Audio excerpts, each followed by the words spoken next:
Yo la famille, je vous souhaite la bienvenue sur ma chaîne Briche FCB les gars. On se retrouve aujourd'hui pour le débrief du Gamper, le trophée Gamper qu'on a l'habitude de jouer chaque année en début de saison. J'ai envie de dire avant le début de chaque saison, c'est un peu la conclusion de la pré-saison et puis les derniers ravitaillements avant le début de la saison.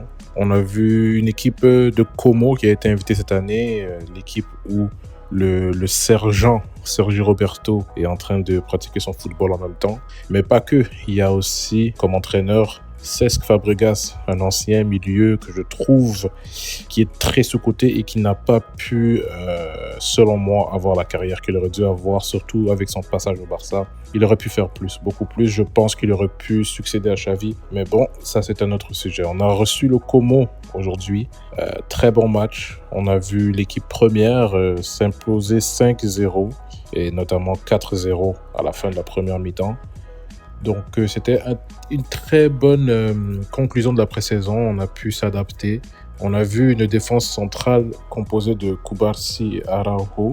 Et ça me permet de tout de suite aborder, comme à l'habitude qu'on a, les petits points négatifs de ce match. J'ai envie de dire que le seul point négatif que j'ai vu dans ce match, c'est... En fait, il y en a deux. Le premier, c'est vraiment que j'ai un sentiment que cette saison, le piège du hors-jeu, on va avoir de la difficulté avec, surtout à cause de la présence d'un homme qui s'appelle Ronald Araujo, mais surtout aussi l'absence d'un autre homme, Inigo Martinez. La combinaison des deux, ça fait vraiment un truc désastreux parce que c'était vraiment Inigo qui gérait cette ligne du hors-jeu, c'était le patron de la défense. Là, est-ce qu'on s'attend à ce que ce soit Araujo qui la gère? Est-ce qu'on s'attend à ce que ce soit Cubarsí, de 18 ans, qui gère cette ligne?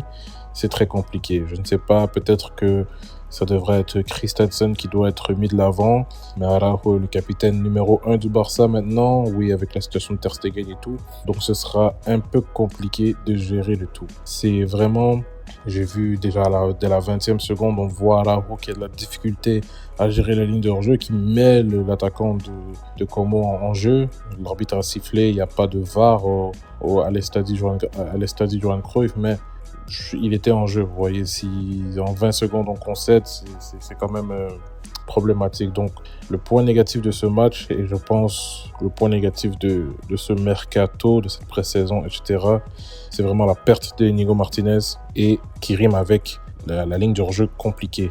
Flick va devoir s'adapter. Inigo est parti il y a que quelques jours, donc remanier sa défense, je ne pense pas qu'il va abandonner le concept du hors-jeu, mais je pense qu'il va devoir faire des choix forts et mettre Christensen de l'avant. Je pense que c'est la seule manière pour pouvoir avoir une défense assez solide, parce qu'Araujo, il nous pose beaucoup de problèmes. C'est un rock derrière, il est solide et tout, on doit faire des interventions, mais on le dit toujours, pour la manière dont Flick joue, c'est très compliqué. Le deuxième point négatif que j'ai vu, j'ai pas envie de dire que c'est un point négatif, mais c'est vraiment juste la physionomie de ce match.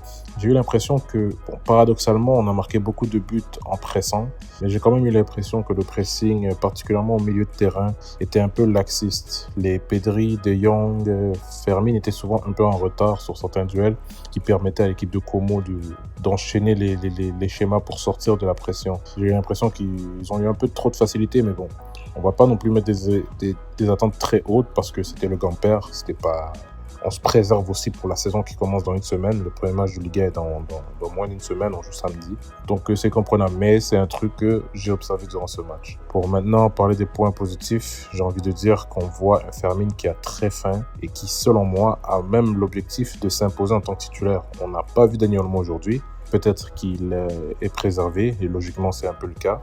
Mais on voit un Fermin Lopez qui est double buteur et qui montre vraiment une envie de s'imposer. Et c'est très très bon parce que moi j'adore Fermin Lopez, mais aussi ça va faire une excellente concurrence, ça va pousser Dani Olmo à travailler.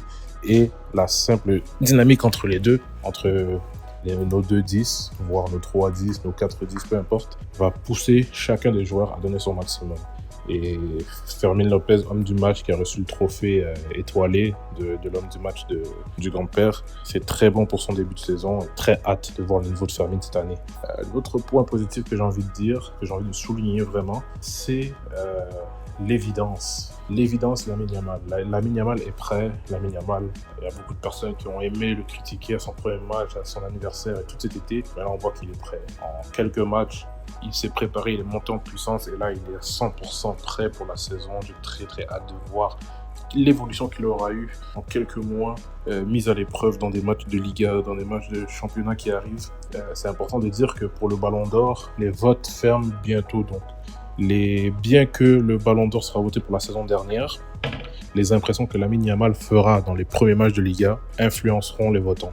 Donc, comme le vote vont se faire dans les prochains jours, les gens vont voter avec leur mémoire courte et les journalistes vont voter avec leur ressentiment du moment. Donc si Lamine Yamal fait un début de saison très très fort, je sais pas, qui met un doublé, qui marque un coup franc, quelque chose de sensationnel, qui fait une performance référence, ça va beaucoup influencer les votes et ça peut le ramener au premier plan. Ça, je vous réserve une vidéo au sujet du Ballon d'Or.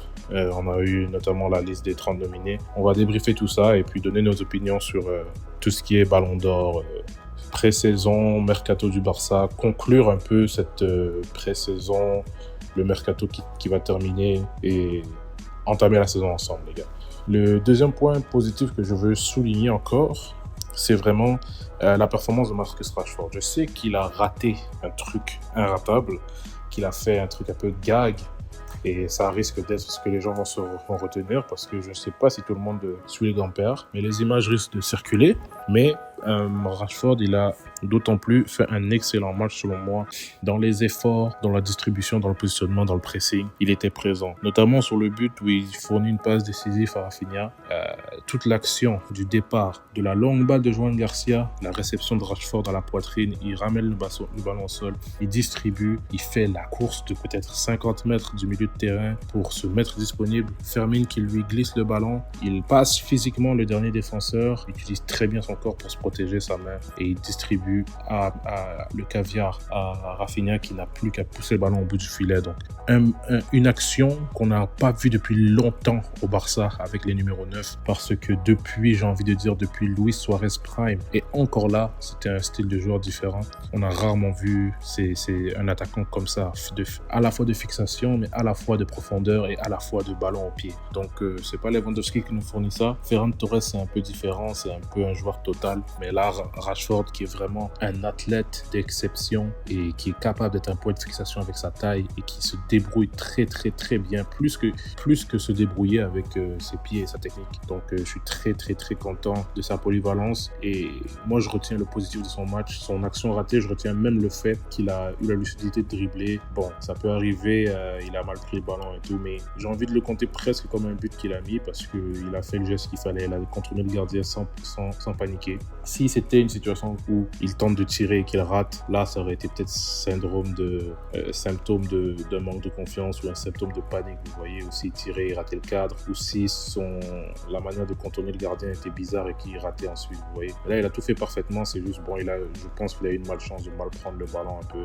et c'est des choses qui arrivent. Donc Marcus Rashford très content, il a joué une mi-temps, très content de son match. Ferran Torres aussi, que je pense qu'il est dans la continuité de sa saison dernière, il a paradoxalement, je dis qu'il est pas un attaquant de fixation, mais en début de deuxième sur le but de Lamine Yamal, il joue parfaitement en fixation, il se tourne et il distribue. C'est un but similaire à, j'ai envie de dire, au but que Lamine Yamal a mis en Classico, et même l'action de Ferran elle est similaire à ça. Donc Ferran Torres qui montre lui aussi la fin, qu'il est prêt à être plus qu'un super sub, qu'il a des choses à aller chercher, beaucoup le Ferran cette saison. Donc je suis très très très content de manière générale de l'équipe. Comme j'ai dit, le point négatif un peu de ce mercato et qui vient un peu de gâcher le mercato, c'est le départ d'Inigo. Je sais pas comment Flick va s'adapter parce que là il a mis une équipe type aujourd'hui. On a vu Araujo titulaire et Araujo qui risque d'être le premier capitaine avec la situation de Ter Stegen qu'on va aussi aborder avec mon frérot Mindouchi. On va parler de beaucoup de choses. On risque de parler du Ballon d'Or, de la pré-saison en général et aussi de la situation Ter Stegen et les gardiens de but et aussi de la saison qui arrive vu qu'on va l'entamer tout de suite. Donc ça sera une vidéo à venir, elle risque d'être assez longue, ce sera une discussion entre moi et mon ami. Donc restez à l'affût pour ça les gars. Donc vraiment le départ de Inigo qui est vraiment le point d'interrogation sur cette saison, que je me demande comment Flick va gérer ça. Moi, selon moi, il doit imposer Christensen, parce que s'il veut imposer certains de ses préceptes de la ligne haute et tout, c'est pas Araujo qui peut gérer ça. Araujo, c'est un joueur de défense, vous voyez, c'est un peu à l'italienne, qui est vraiment dans la défense, pas trop tactique, mais pas trop non plus moderne, qui est vraiment à l'ancienne et rugueux il serait parfait, il aurait été parfait dans les années glorieuses de la Première Ligue, vous voyez ce que je veux dire. Mais bon, on est avec lui, c'est notre capitaine, donc il faut lui faire confiance, mais il faut aussi pas trop le dénaturaliser. Donc on ne va pas le forcer à jouer d'une manière dont il n'est pas capable. Il peut s'améliorer, mais il peut pas non plus exceller là-dedans. Et au Barça, on a besoin des joueurs qui excellent, parce que même au pied, j'ai vu, bon, il s'améliore un peu dans sa distribution, casser les lignes et tout, mais lorsqu'on est en conservation derrière et que la pression est un peu haute, il commence un petit peu à s'en mêler. Et ça, c'est quelque chose qui peut être problématique. Je vais pas vous rappeler le match du PSG, mais ce genre de choses peuvent encore arriver parce qu'Araujo reste un point faible dans la conservation du ballon. Pour le reste, les gars, c'était le Gamper. On a vu une belle fête, un beau discours de Ter Stegen qui a été assez sobre, qui n'est pas venu attiser les problèmes, mettre de l'huile sur le feu avec la situation. J'ai bien apprécié. On a quand même senti un peu le malaise dans le discours, dans le regard de certains joueurs, dans le regard de Flick et dans les images où on voyait Laporta, mais c'était quand même l'ambiance était au rendez-vous pour le Gamper, malgré que c'était pas au Camp Nou et tout ce qu'on connaît. Et donc c'était ça, les gars. Je vais vous dire à très vite pour la suite, les gars. Le match de Liga, l'ouverture de Liga arrive très bientôt. Plusieurs vidéos cette semaine, notamment la discussion avec Mindushi sur le Ballon d'Or et la pré-saison, les avant-matchs, les actus Barça et le résumé du mercato, les gars. Donc je vous dis à très vite. Et comme on le sait tous, Visca el Barça! Visca Catalunya! Visca el Barça, sempre. Visca el Barça i visca Catalunya!